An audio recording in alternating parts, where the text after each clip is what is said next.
Kweku Mandela didn't know his grandfather's history when he first met him at age 4. He didn't know about his struggle against apartheid and his leadership of the African National Congress that led to 27 years in prison. Kweku visited his grandfather here during his final year of arrest at what was then known as Victor Verster Prison. It was the only time the government allowed family inside Mr. Mandela's rooms. They had cartoons on the TV, and he immediately walked in and said, "Is this my grandson?" and offered us hot chocolate. Kweku says his grandfather immediately charmed his grandchildren, and when he got out of prison,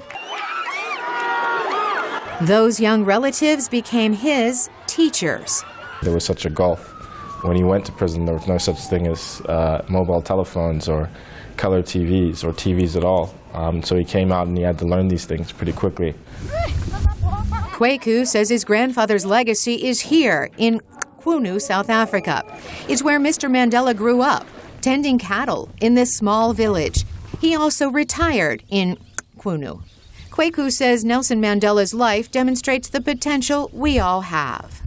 One thing that's always fascinated me about my granddad's story is how a rural country boy transforms himself to become the first democratically elected president and black president of South Africa. And that kind of shows me that any individual, regardless of their background or where they come from, can have a major impact on the community they live in and in the world at large. Kweku Mandela is completing a documentary on his grandfather.